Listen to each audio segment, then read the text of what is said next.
خیبر پختونخوا میں اپوزیشن اتحاد سادہ اکثریت حاصل کرنے کے لیے 20 ممبران کی دوری پر رہ گیا۔ خیبر پختونخوا اسمبلی میں میڈیائی حکومت کے پاس 92 ممبران جبکہ اپوزیشن اتحاد کی ممبران کی تعداد 53 کو پہنچ گئی ہے۔ 145 کے ایوان میں 115 منتخب ممبران ہیں جبکہ 26 خواتین نشستیں اور 4 اقلیتی نشستیں مختص ہیں۔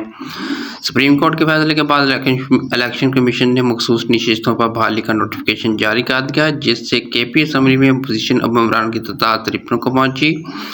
خیبر پختونخوا اسمبلی میں جے یو ایف کے 7 منتخب ممبران کو 10 خواتین 2 اقلیتی ممبران ملنے پر تعداد 19 ہو گئی۔ مسلم لیگ نون کے 6 منتخب ممبران اسمبلی کو 9 مخصوص نشستیں ملنے پر ان کی تعداد 15 ہو گئی ہے۔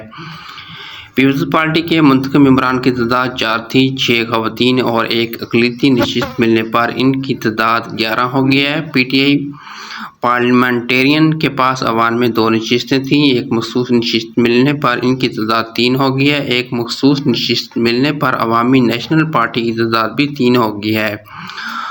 ایوان میں حشام انعام اللہ اور علی ہادی آزاد ممبران ہیں تاہم ان دونوں کی حمایت اپوزیشن اتحاد کو حاصل ہے۔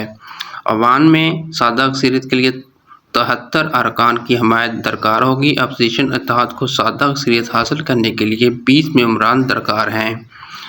کے پی اسمبلی کے اپوزیشن لیڈر نے اپوزیشن ممبران کی تعداد بڑھنے پر ایک سوال کے جواب میں جیو نیوز کو بتایا کہ ایوان میں سادہ اکثریت کے لیے انہیں 18-20 ممبران درکار ہوں گے تاہم اب تک اپوزیشن نے ایسا کوئی فیصلہ نہیں کیا ہے۔